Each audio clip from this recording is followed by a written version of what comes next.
안녕하세요. 저는 아들 한 명 키우고 있는 40대 초반의 이혼녀입니다. 얼마 전 이혼하고 홀로 살게 됐죠. 첫 단추를 잘 끼워야 한다는 말 다들 아실 거예요. 저는 그 첫 단추를 잘못 끼우는 바람에 결국에는 이렇게 이혼을 하게 됐네요. 결혼 전 저는 고졸의 공장 생산직에서 일하고 있었어요. 남편과 만나게 된 건 30 초반이었죠. 그 당시에는 저도 이런 지긋지긋한 곳에서 벗어나서 제 가게 차려보려고 악착같이 일했어요. 그렇게 돈만 벌며 살던 저와 인연을 맺은 남편은 당시 중소기업에 다니던 평범한 회사원이었어요. 그런데 만난 지 1년도 안 되어 결혼에 대해 진지하게 생각할 수밖에 없는 일이 벌어졌습니다. 바로 소중한 새 생명이 제 뱃속에 자라나고 있었던 거죠. 남편은 당장 결혼하기를 원했고 저도 곧 결혼을 할 수 있을 거라 생각했어요. 그런데 인사를 갔던 날 제 기대는 와장창 무너졌습니다. 나는 너 며느리로 인정 못해. 공순이 주제에 감히 누구한테 들러붙으려고 해? 여보, 들을 것도 없어요. 애 빌미로 아들 꼬시려는 꽃뱀이라고요. 그러니까 이야기 듣고 자식 할 것도 없어요. 썩 나가지 못해? 시모의 행동에 놀란 사람은 저뿐만이 아니었습니다. 남편과 시아버지조차도 깜짝 놀란 거죠. 이렇게 사람을 내쫓을 만큼 나쁜 사람이 아니라고 하더군요. 평소 하는 행동을 보면 말이죠. 평상시에는 교양 있고 봉사도 하며 착하게 사는 사람처럼 보였지만 실제로는 학력과 집안을 엄청 따지는 사람이었더라고요. 어머니, 갑자기 왜 이러세요? 이야기라도 들어보고 말하셔야죠. 이렇게 다짜고짜 내쫓으면 어떡합니까? 말이라도 들어보세요. 그래 여보, 이 아가씨가 도대체 뭘 잘못했다고 이렇게 난리야? 우리 애도 이미 늦은 결혼이고 빨리 애 가져서 들어오면 좋지. 왜 이렇게 유난이야? 시부는 늦은 결혼을 하는 아들이 손주까지 데려왔다는 사실에 그저 즐거워만 하셨어요. 내심 노총각으로 늙어서 손주 하나 못 보는 거 아닌가 하는 걱정을 많이 하셨던 것 같아요. 그렇지만 시모는 눈 하나 깜짝하지 않고 저를 천하의 나쁜 꽃뱀으로 몰아갔어요. 임신을 해서 결혼을 한다는 것 자체가 얼마나 교양 없는 짓이에요. 분명히 우리 아들 돈 보고 임신 노렸을 거예요. 그런 애를 어떻게 받아줘? 임신이 저 혼자 하고 싶다고 되는 건 아니잖아요. 예정에 없긴 했지만 그래도 둘 사이에 애정이 있기 때문에 전혀 문제 없다고 생각했는데 시모가 걸림돌이 될 줄 몰랐죠. 그런 시모를 보고 시부도 놀랐는지 제게 그러더군요. 아이고 미안하네 아가씨. 오늘은 일단 갔다가 다음에 다시 와야겠어. 이 사람이 지금 이야기할 상황이 아니네. 너도 어서 가. 그렇게 첫인사에서 저는 굉장히 불쾌한 상황을 마주할 수밖에 없었어요. 그런데 그 뒤에 더 열받는 일이 있었어요. 시모가 남편 몰래 저를 불러내더라고요. 인사를 갔다 오고 일주일도 안 된 주말이었어요. 약속 장소에 나갔더니 정말 드라마처럼 돈 봉투를 턱하니 내밀더군요. 저는 어이가 없어서 시모 얼굴만 쳐다봤죠. 설마 아니겠지 하고 말이죠. 아가씨, 돈이 목적이면 내가 그 돈 줄 테니까 제발 우리 아들이랑 좀 헤어져줘. 응? 아니 생각해봐. 우리가 얼마나 애지중지 키운 아들인데 너같이 공장에서 일하는 여자랑 결혼을 시킨다는 게 말이 돼? 내가 넉넉하게 넣었어. 맨입으로 하라는 거 아니다. 몸조리 하려면 이래저래 돈 많이 필요할 테니까 어서 이 돈 받아. 죄송하지만 저는 헤어질 생각 없어요. 뱃속에 애가 아빠 없이 자라는 것만은 막아야 한다고 생각하고 있고요. 그 사람이 다행스럽게도 저와 뱃속의 아이를 책임져 주겠다고 했으니 저도 남편과 함께할 생각이에요. 제가 하는 말이 정답은 아니었는지 시모의 표정이 일그러지기 시작하더군요. 뱃속에? 그 애가 우리 손주라는 증거가 어디 있어? 나는 아가씨 뱃속에서 나온 애를 내 손주라고 받아들일 수가 없어. 누구 씨를 뱃속에 품고 와서 이러는지 몰라도 이제 여기서 그만두라고. 고졸의 공순이에, 아휴, 내가 말로 열거하자면 끝이 없으니까 여기서 접어. 세상에 많고 많은 여자 중에 왜 너같이 아무것도 없는 여자가 감히 우리 아들을 넘봐? 시모는 그렇게 이야기하고 돈도 놔두고 바로 떠나가 버렸어요. 저는 그 돈 봉투를 보며 어떻게 할까 생각을 했죠. 남편에게 물었더니 남편은 난감해하며 도와줄 방법을 못 찾더라고요. 하긴 시모의 극성맞은 모습을 보고 나서 움츠러든 남편도 이해는 갔어요. 하지만 이런 상황에서는 당연히 저와 아이를 더 중요하게 생각해줘야 하는 거 아닌가요? 곰곰이 생각하던 저는 정말 좋은 생각이 났어요. 저를 좋게 봐주던 시아버지가 떠올랐거든요. 시아버지를 만나면 일이 잘 해결될 것 같아서 그날 저녁 바로 돈봉투를 들고 시댁으로 찾아갔어요. 시모와 시부가 함께 있는 시간을 노려서 말이죠. 네가 여기가 어디라고 와? 당장 안 나가? 어머니, 아버지한테 볼 일 있어서 온 거니까 좀 비켜주세요. 자, 들어가자. 남편이 시모를 맡아주는 바람에 별 마찰 없이 시부를 보러 갈 수 있었죠. 시부가 저를 반갑게 맞이해주더군요. 아이고, 몸도 무거울 텐데 어떻게 여기까지 왔어? 자자 앉아요. 그래, 나한테 할 이야기가 있다고? 네, 여기. 저는 시모에게 받은 돈 봉투를 그대로 시부에게 돌려줬어요. 당연히 아무것도 모르는 시부가 의아해하며 눈을 동그랗게 뜨고 물었어요. 이게 뭔가? 아무리 생각해봐도 돈 받고 헤어지는 건 뱃속의 애를 생각해서도 안 될 일인 것 같아서요. 직접 거절의 말씀 드리려고 찾아뵀어요. 솔직히 임신을 저 혼자 한 것도 아니고 남편과 함께 임신했는데 아이가 다른 사람 아이 아니냐고 말씀하시는 거 듣고 저도 너무 억울해서 많이 울었거든요. 그 상황에서 이 돈까지 받으면 그게 진짜처럼 보일까봐. 애 태어나면 바로 친자검사 할게요. 그러니까 제발 우리 애한테 아빠만은 빼앗지 말아주세요.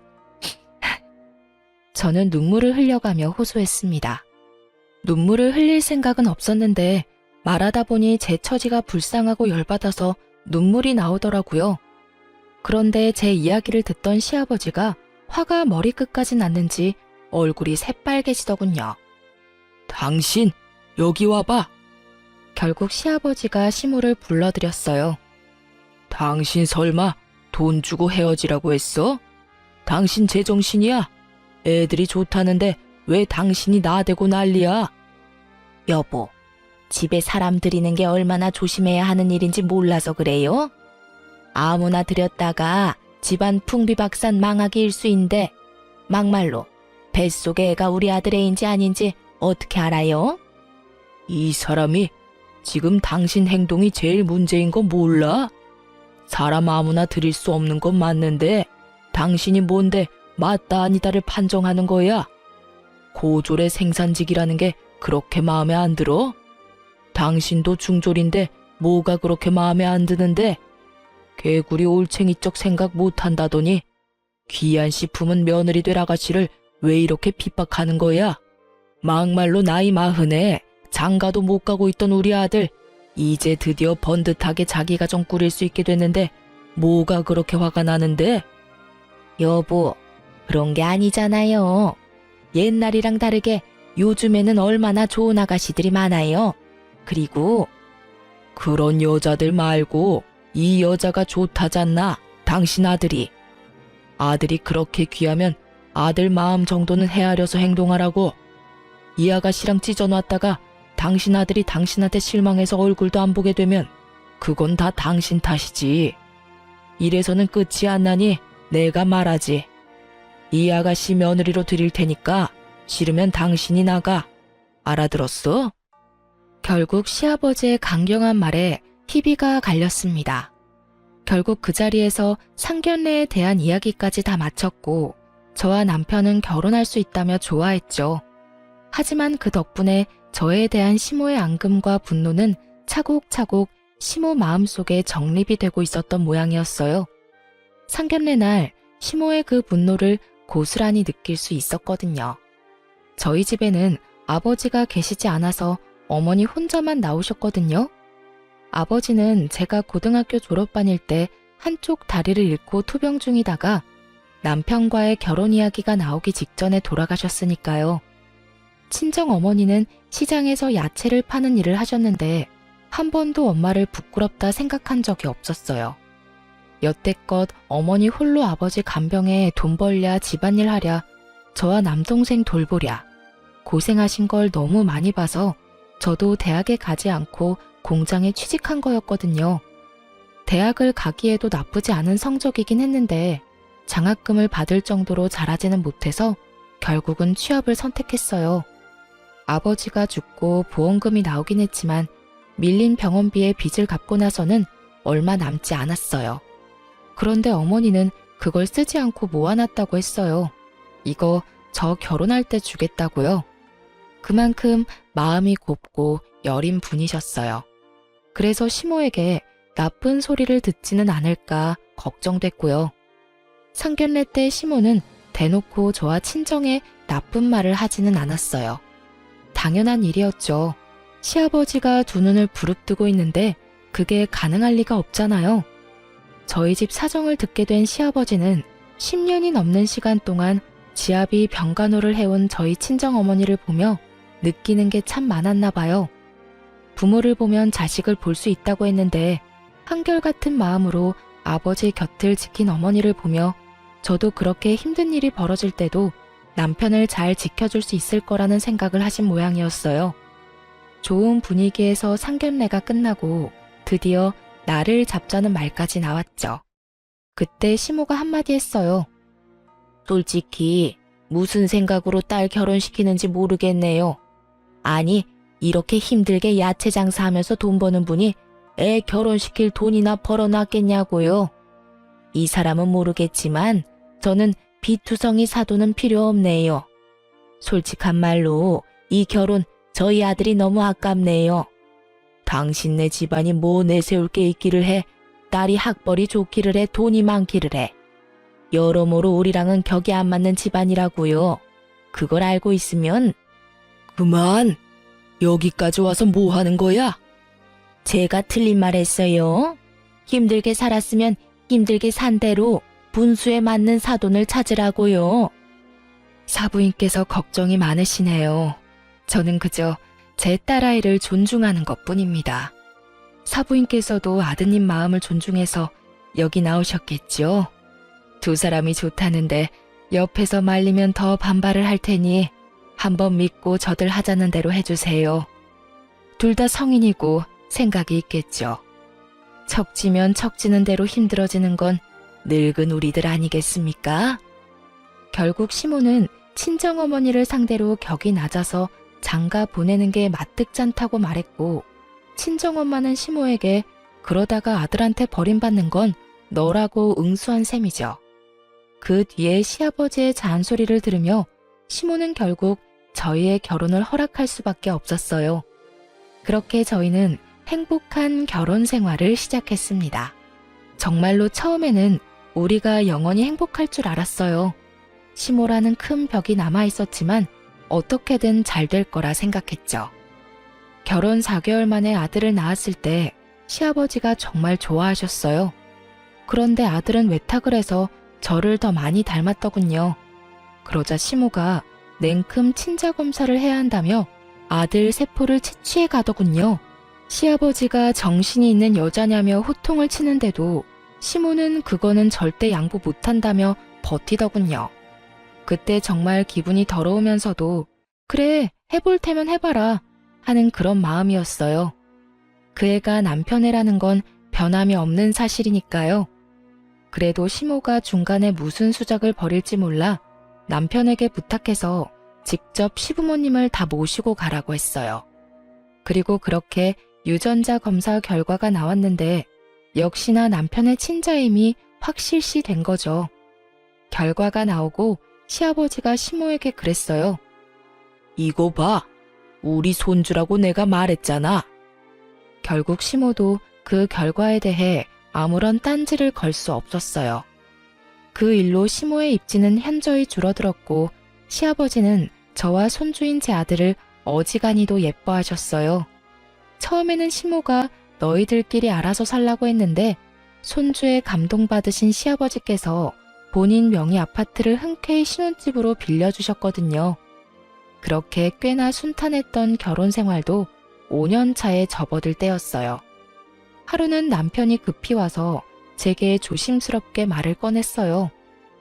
사실 엄마 몰래 아버지가 이 집을 우리한테 증여해줄 모양이야. 증여? 갑자기? 아무래도 우리 아들 엄청 귀하게 여기시잖아. 그래서 그런 것 같은데 그 증여세를 내야 하거든?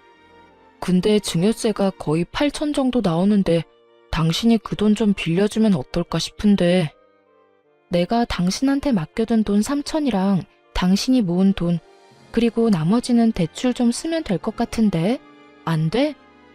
그게 사실은 내가 당신이 맡겨둔 돈 불려보려고 주식했다가 좀 많이 날렸거든. 지금 남은 돈이 얼마 없어. 당신 미쳤어? 그 돈이 어떤 돈인데 그걸 홀라당 날려먹어. 게다가 내 돈이잖아. 당신 돈도 아니고. 뜬금없는 남편의 고백에 제가 화부터 냈어요. 제 돈을 3천만 원을 날려먹었다는데 가만히 있을 여자가 어딨나요? 게다가 그런 주제에 돈을 빌려달라니. 화를 냈는데 남편이 천연덕스럽게 말을 꺼내더군요. 그러니까 미안하다고 이야기했잖아. 잘 들어봐. 당신 어머님이 가지고 계신 돈 있잖아. 당신한테 주기로 했다던 1억. 그거 빌려주면 내가 이 아파트 공동명의로 지분을 반틈 나눠줄 테니까. 어때? 1억 3천 내고 5억짜리 아파트 지분 가져가는 게 더 남는 장사 아니야? 그 1억은 아버지의 사망보험금에서 나온 돈이었어요. 온전히 따지자면 제 돈이 아니라 어머니 돈이었고요. 어머니가 저에게 주신다고 이야기는 하셨지만 제가 받지 않았던 돈이기도 하죠. 지금에 와서 어머니에게 달라고 하기에도 애매한 상황이었어요. 게다가 제 돈을 다 날린 주제에 저희 어머니 돈까지 빌리려는 남편을 보니 화가 나서 난리를 치고 싶었지만 이 아파트를 증여해준다는 말에 귀가 솔깃해진 건 어쩔 수 없는 일이었어요. 솔직히 제 돈 3천만 원을 다시 어떤 형태로든 돌려받을 수 있다는 생각이 들기도 했고요. 그런데 무턱대고 돈 빌려주는 것도 믿음직스럽지 않았어요. 언제 또 제 뒤통수를 칠지 모르니 저는 남편에게 한 가지 제안을 했어요. 그럼 우리 엄마한테 빌리자. 당신 명의로 차용증 쓰고 빌려. 뭐? 그냥 가져다 쓰면 되잖아. 무슨 차용증까지 써? 어차피 그냥 우리한테 줘도 5천만 원 넘으면 증여로 보니까 그에 대한 세금도 내야 한대. 그러니까 빌리는 걸로 하고 매달 용돈 드리는 걸로 차감하면 되잖아. 항상 용돈은 드리고 있으니까. 남편이 곰곰이 생각해보더니 나쁘지 않은 생각이다 싶었는지 수락을 하더군요. 그렇게 친정엄마에게 1억을 빌렸어요. 그 돈을 받고 나오는 길에 남편은 절대로 시모가 있는 곳에서는 증여에 대해 말하지 말라고 하더군요. 그리고 며칠 뒤에 남편이 문서 하나를 사진으로 찍어서 보냈더라고요. 신혼집에 우리 둘 공동명의로 된 등기부 등본이었어요. 저는 한 차례 마음을 놓을 수 있었어요. 이로써 이 집안에서 제 위치가 좀 더 안정됐다는 생각이 들었거든요. 사실 제가 이런 것에 관심을 가지게 된 건 모두 시모 때문이었어요. 시모는 결혼 후부터 이혼할 때까지 저를 며느리라고 다른 사람에게 소개한 적이 단 한 번도 없었어요. 시아버지가 없을 때 시모의 친구들이나 친척들에게는 단 한 번도 저를 며느리라고 소개하지 않았거든요. 처음에는 이것도 시간이 지나면 고쳐지겠지 싶었어요. 그리고 저도 시아버지가 없는 자리에는 나가지 않았고요. 그런데 하루는 시모의 친구 아들이 결혼을 하게 돼서 두 분이 결혼식에 가게 됐는데 시아버지가 당일 급한 일이 생겨 가지 못하게 됐어요. 시모가 차를 몰 줄 몰라서 타 지역에서 하는 결혼식장까지 가는 게 너무 힘들다며 저희에게 부탁하더라고요. 남편에게 이야기했지만 하필 남편도 그날따라 바쁜 일이 있어 가지 못하고 저와 시모 이렇게 둘만 가게 된 거였죠. 솔직히 안 가고 싶은 마음이 가득했지만 어쩔 수 없이 나간 자리였어요. 어머, 어서 와. 잘 지냈지? 함께 온 이 사람은 누구야? 너 딸은 없었잖아. 며느리? 아니야. 그냥 우리 집에서 일하는 사람이야. 오늘 차 태워줄 사람이 없어서 데리고 왔어. 아, 그래? 그 이야기를 뒤에서 듣고 있는 제 심정이 어땠는지 다들 짐작이나 하실 수 있을까요? 저는 수치심과 분노로 미쳐버리겠더라고요. 남의 잔치를 망칠 수 없으니 집에 가려고 나왔을 때 시모에게 따졌어요. 어머니, 아무리 제가 미워도 며느리예요. 그런데 어째서 친구분한테 제가 며느리라고 말씀을 안 하시는 거예요? 도대체 언제까지 저를 외부 사람 취급하시려는 거냐고요. 당연히 내가 널 며느리로 취급하지 않으니 넌 외부 사람이지. 내가 언제 너 며느리라고 인정한 적 있어? 단 한 번도 없어. 어머님이 이럴 때마다 제가 얼마나 억장이 무너지는지 아세요? 너 힘든 거랑 나랑 무슨 상관이니? 내가 하지 말라는 결혼했으면 이 정도는 네가 감당해야 하는 일이지. 그리고 너 그렇게 따박따박 어른들 말에 말대꾸하는 건 누구한테 배워먹은 짓이니? 네 엄마가 그렇게 가르쳤어? 이래서 없는 집 자식들은 안 되는 거야, 응? 위아래 구분도 없지. 예의라고는 눈꼽만큼도 없지. 이러니 내가 부끄러워서 어디 가서 이야기를 못해. 네가 내 며느리라고. 시모의 말에 진짜 돌아버리겠더라고요. 남편과의 그 결혼 기간 동안 시모는 전혀 변한 게 없더군요. 결국 내려오는 내내 저는 환한 얼굴을 하고 있을 수밖에 없었어요. 그런데 더 어이없는 일이 그 다음에 일어났어요. 차 안에서 저와 한 차례 언쟁을 하고 난 뒤 시모가 어디론가 전화를 걸더군요. 네, 사부인. 제가 너무 어이없는 경우를 당해서 전화드려요. 어떻게 자식을 키우면 이렇게 아나무인에 무례한 사람으로 키울 수가 있어요? 우더른한테 두 눈 똑바로 뜨고 따지지를 않나. 어른 하는 일에 참견하면서 말대꾸를 하지를 않나. 아무리 시아버지가 오냐오냐 해준다 해도 시어머니에게 이러는 건 아니죠. 자식을 잘못 키웠으면 부모가 책임을 지는 법이잖아요. 경악스럽게도 그 자리에서 저희 어머니에게 전화를 걸어 제 욕을 하며 친정어머니까지 까내리더군요. 지금 뭐 하시는 거예요? 고속도로라 차는 세울 수도 없었고 눈을 뗄 수도 없어서 정말 미칠 노릇이었어요. 마지막 휴게소를 방금 지나쳐온 터라 내릴 수도 없었죠. 자식 교육 똑바로 시키세요. 내가 이래서 두 사람 결혼 반대했던 거예요. 무슨 격이 맞아야 이야기를 하던지 말던지 할 거 아니야? 아직도 내가 분이 안 풀려. 어떻게 그 좋은 여자들 다 놔두고 이런 여자를 만나서 결혼을 해? 내가 속상해서 정말 못 살아. 마지막에는 거의 저희 어머니에게 호소를 하더군요. 왜 아들이 저와 결혼을 했는지 모르겠다면서요. 부글부글 끓는 제 마음을 아는지 모르는지 시모는 도착하자마자 말할 틈도 주지 않고 차에서 내려버리더군요. 그날 저는 남편에게 따졌어요. 나 어머님 때문에 미치겠어. 당신이 어떻게 좀 해줘. 어머님이 친구분 앞에서 나를 뭐라고 불렀는지 알아? 우리 집에서 일하는 사람이래. 며느리라고 말도 안 하셔. 그래서 내가 답답해서 몇 마디 했는데 우리 엄마한테 전화해서 자식을 어떻게 키웠냐고 난리까지 피우시잖아. 나한테 이야기해도 내가 어떻게 해줄 수 있는 부분도 아니고 솔직히 두 사람 일인데 둘이서 해결하는 게 맞지 않을까? 미적지근하게 이야기하는 남편을 보며 속에서 울분이 터지고 말았죠. 내가 싫다고 한다면 어쩔 수 없어. 그런데 그렇다고 왜 죄 없는 우리 엄마까지 그런 소리를 들어야 해? 당신이 이런 식으로 미지근하니까 우리 엄마한테까지 피해가 오잖아.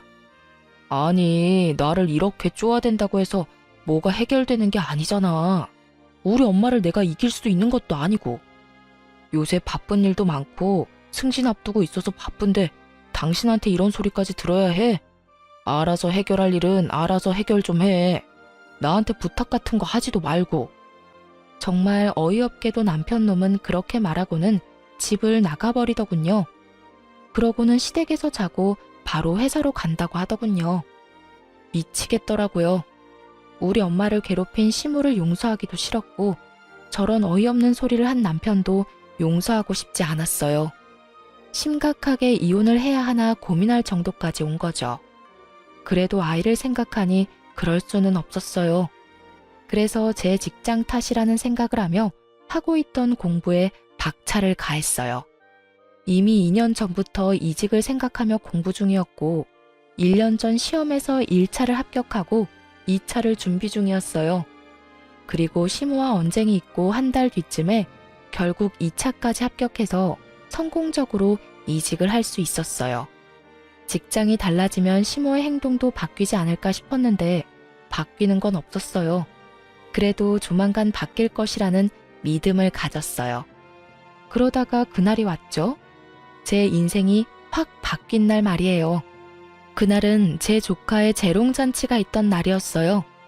남동생은 처와 일찍 사별하고 어린 조카를 혼자 키우고 있었거든요. 재롱잔치를 꽤 크게 하는 어린이집이었는데 가족들 4명까지 참석할 수 있다고 했답니다. 동생이 그날 일이 생겨 재롱잔치를 못 가니 어머니에게 부탁을 했어요. 그리고 부탁받은 어머니가 제게도 연락을 한 거죠. 그렇게 친정엄마와 저, 우리 아들까지 셋이서 조카의 재롱잔치에 참여했어요. 남편에게는 굳이 이야기하지도 않았고 이때쯤에는 남편의 잦은 야근과 출장으로 얼굴 보고 이야기할 시간도 없었고요. 그냥 조카 보러 간다고 이야기만 하고 나와서는 재롱잔치에서 열심히 동영상을 찍고 있었어요. 동생에게 보여줄 생각에 정말 열심히 찍고 있었어요. 그렇게 잔치가 끝나고 가족들이 와서 아이들을 데려가는 시간이 찾아왔죠. 그런데 옆에 있던 제 아들이 갑자기 아빠? 하더니 뛰어가더군요. 혼자 뛰어가는 애를 둘 수 없어 쫓아간 저는 참담한 광경을 목격하게 됐어요. 우리 아빠야. 아니야, 내 아빠라고. 한 남성을 사이에 두고 우리 아들과 아들보다 조금 어린 여자아이가 서로 자기 아빠라며 싸우고 있는 장면이었죠. 처음에는 해프닝이라고 생각했어요. 남편이랑 많이 닮은 사람인가 싶었는데 가까이 다가갈수록 남편이 너무 확실하더군요. 근데 갑자기 그 소란스러움에 한 여자가 등장했어요. 그 여자는 활짝 웃으며 제 남편에게 팔짱을 끼더니 이내 뒤에서 쳐다보는 저를 쓱 보곤 놀라서 팔짱을 놔버리더군요. 이내 아무 일도 없었다는 듯 자기 딸을 안아 올렸어요. 엄마, 우리 아빠잖아. 그런데 제가 계속 자기 아빠라고 우겨. 그 여자의 딸이 그렇게 말하는데도 그 여자는 자기 딸에게 아무런 말도 없이 굳은 표정으로 순식간에 사라지더군요. 옆에서는 수군거리고 난리가 났어요. 그 빵집에서 일하는 애 엄마 아니야? 재롱잔치에 이게 무슨 난리야? 설마 불륜이었어? 아니, 애 재롱잔치에 불륜남 데리고 오는 사람이 어딨어? 아니겠지.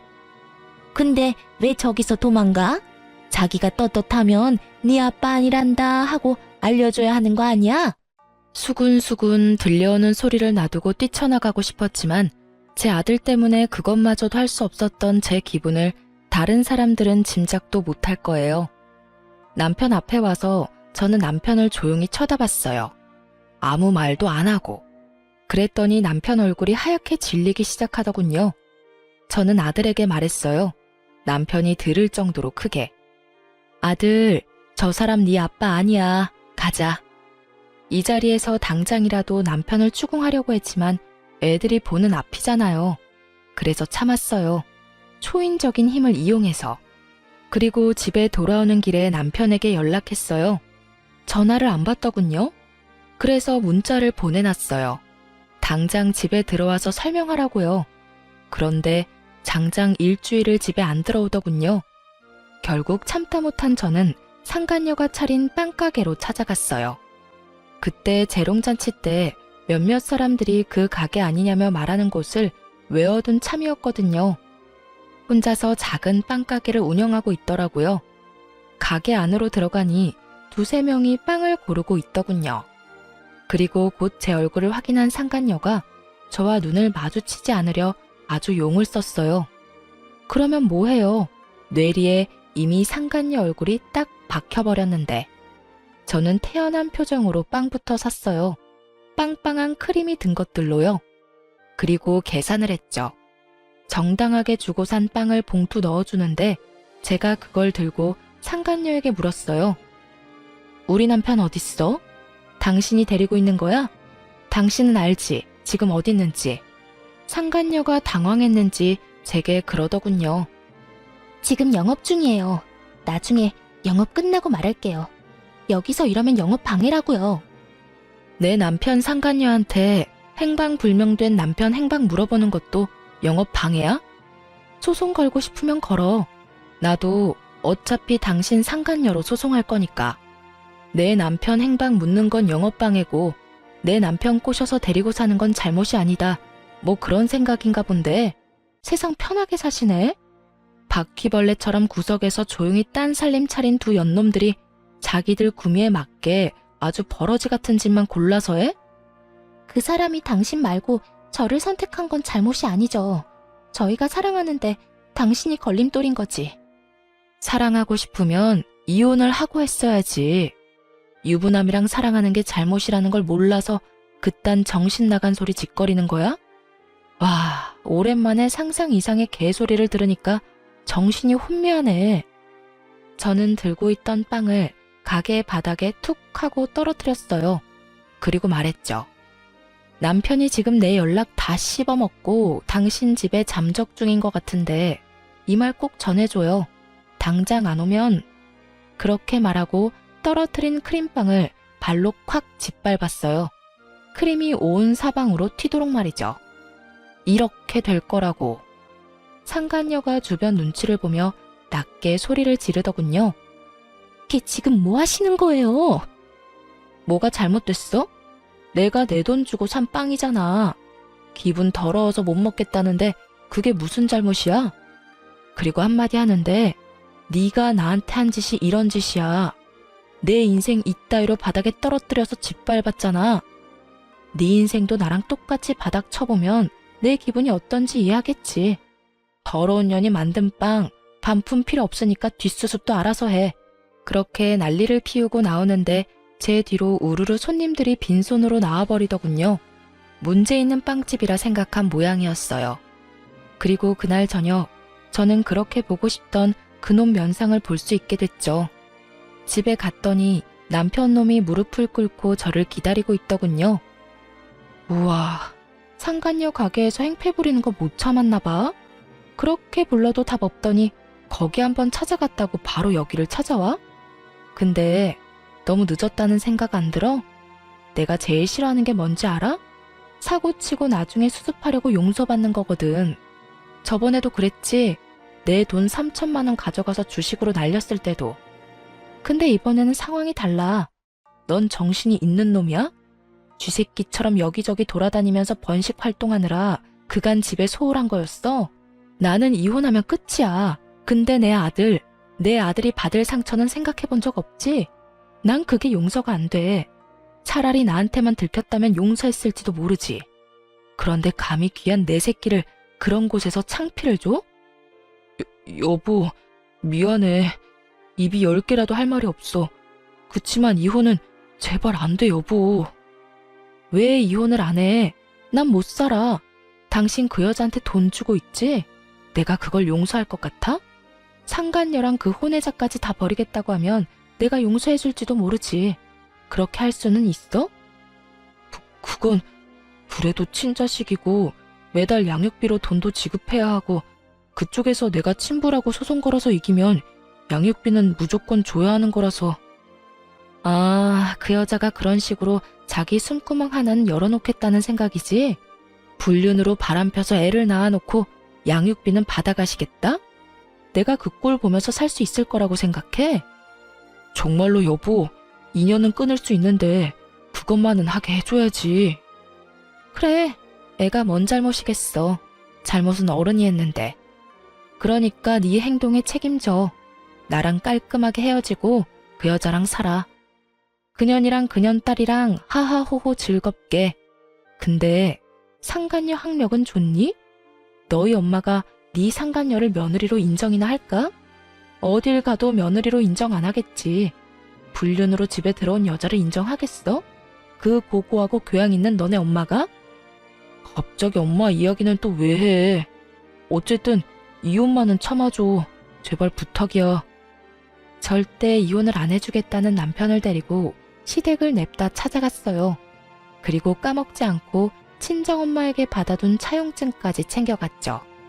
시댁 가서 남편이며 시모며 다 정리해버릴 생각으로요.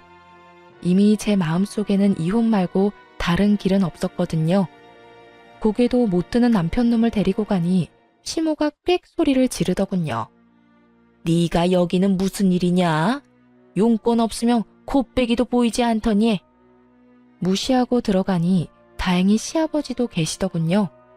저는 모두가 보는 앞에서 남편과 상간녀, 상간녀의 딸과 제 아들이 마주한 그 개판 같았던 날의 동영상을 틀어줬어요. 이게 뭐야? 예상대로 시아버지가 깜짝 놀라더군요. 아버님, 저 이 사람하고 이혼하려고요. 바람도 폈는데 애까지 있어요. 근데 이 사람이 이혼을 안 해주겠대요. 그 여자랑 관계도 못 끊을 거면서. 어떻게 저한테 이럴 수가 있어요? 우리 아들이 얼마나 상처를 받았는지 이 남자는 생각도 없어요. 그 여자랑 모든 관계를 끊으랬더니 그것도 못한다잖아요. 그런 제가 남편과 결혼 유지할 필요가 있겠어요?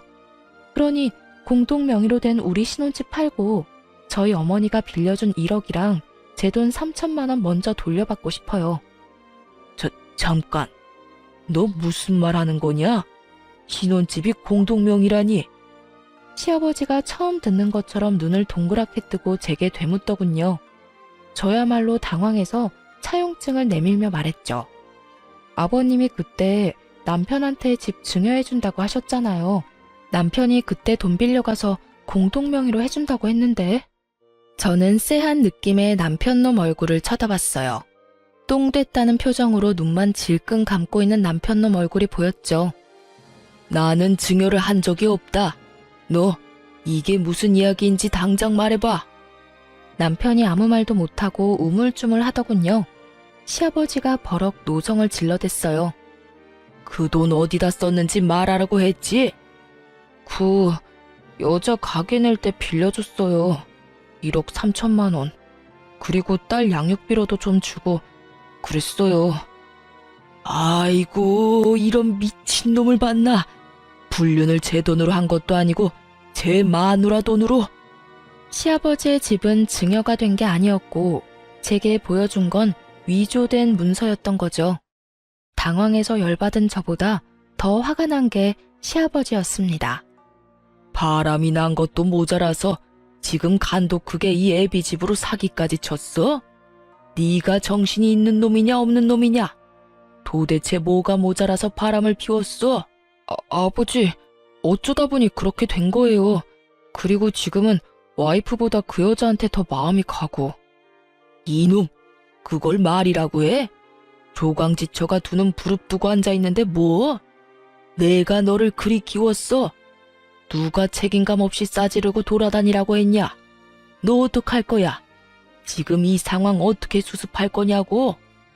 어떻게 하긴요. 아버지가 돈 좀 빌려주시면. 안 된다. 절대로 못 빌려줘. 네가 알아서 처리해.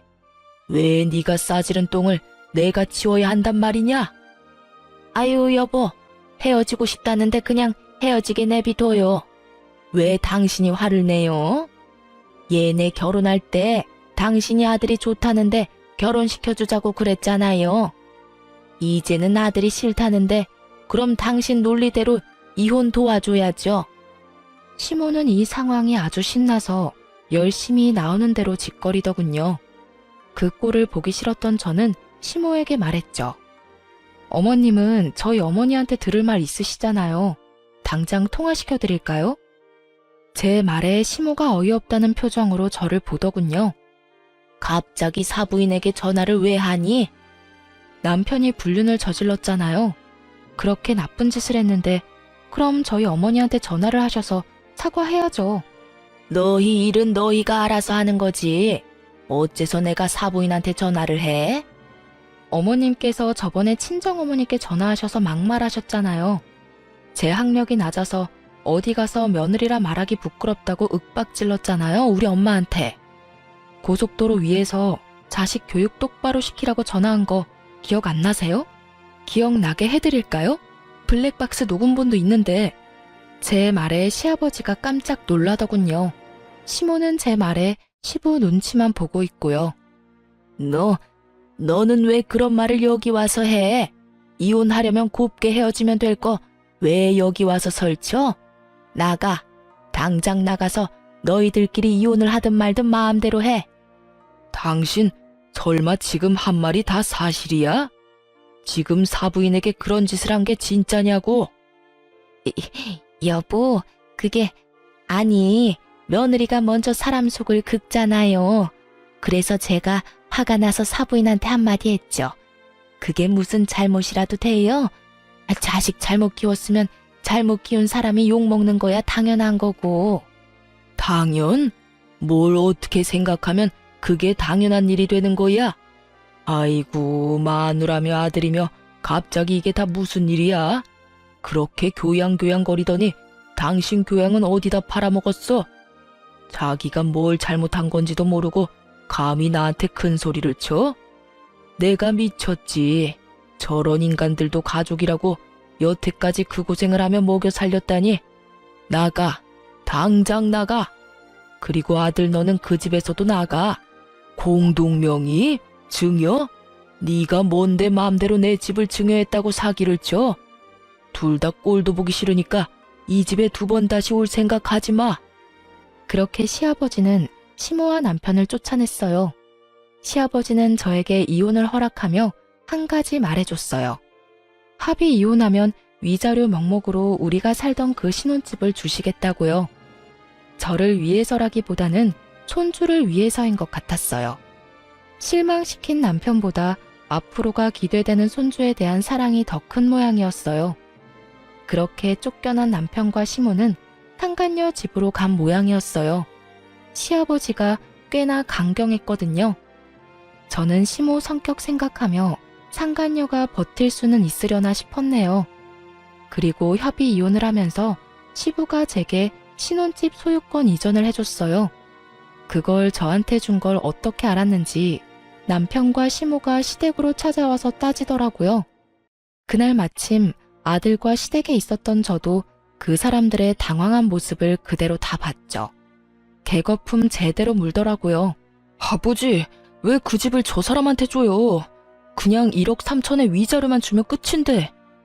그래요. 그 집이 어떤 집인데 한두 푼 하는 것도 아니고 자그마치 5억이나 되는 비싼 집을. 조용히 안 해? 조용히 하긴 뭘 조용히 해요. 당신 혼자 독단으로 처리할 일 아니라고요.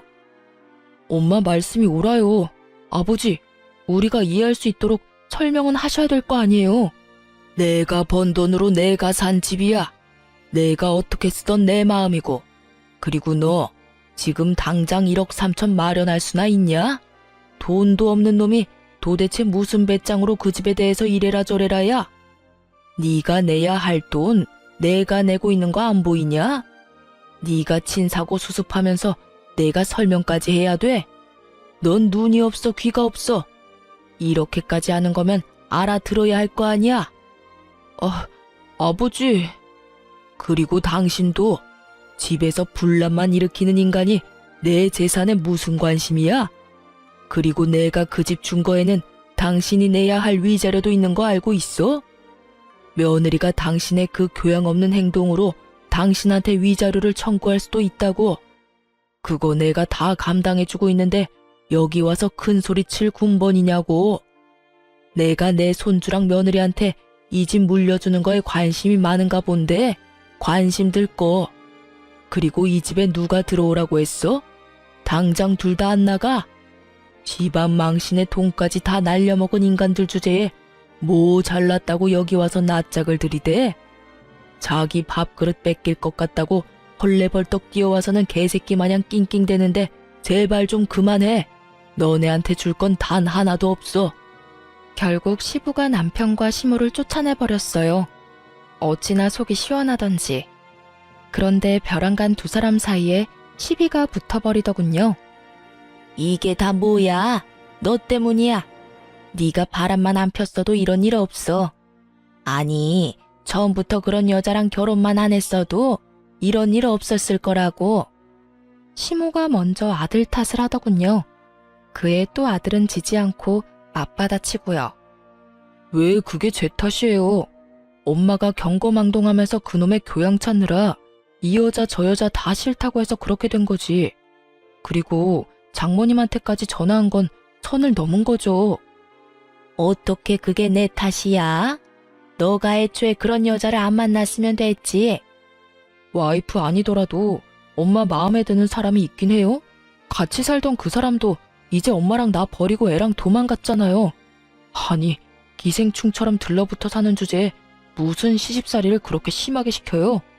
그 여자가 있어서 그나마 살았는데 냉큼 쫓아내기나 하고. 뭐? 어이가 없어서 네가 왜 그런 여자들만 만나는 거지? 너한테 문제가 있는 거라는 생각은 안 해봤니? 네 배로 나았지만 참 나쁜 놈이야 너도. 내가 이렇게 애지중지 키웠는데 결국에는 엄마 탓이지? 엄마가 잘못했으니까 탓을 하는 거죠. 쫓겨난 주제에 주인처럼 굴면 누구라도 화내겠죠. 엄마랑 있어 보니까 전 부인이 왜 그렇게 나더러 닥달을 했는지 알겠어요. 안 보는 게 속편하지. 어휴. 결국 둘이서 집 앞에서 싸우다가 다시 나온 시부의 노성에 결국 깨갱하고 돌아가 버리더군요. 그렇게 시아버지 덕분에 깔끔하게 협의 이혼을 할 수 있게 됐어요. 그리고 시아버지에게 감사해하며 손주와의 시간은 항상 원하시는 대로 해드리고 있어요. 앞으로는 전 남편 같은 인간 또 만날까봐 아들만 잘 키우며 살 생각입니다. 아들도 아버지의 행동에 대해 상처를 많이 받아서 이런 상황에 제가 연애나 하고 돌아다니면 더 깊은 상처를 받을까봐 각별히 조심하고 있어요. 뭐 너무 크게 되어서 남자 만날 생각도 없지만요. 쓰고 보니 참 제 인생도 파란의 연속이구나 싶긴 하네요. 그래도 사람이 살다 보면 굴곡진 인생도 사는 법이고 저만 그렇지는 않을 거라는 생각도 들어요. 저보다 더 황당한 경험을 하는 분도 계실 거고요. 저 같은 사람도 있고 어떻게든 극복했다는 걸 알려드리고 싶어서 제 이혼 사연 써봤어요. 글 읽어주셔서 감사합니다.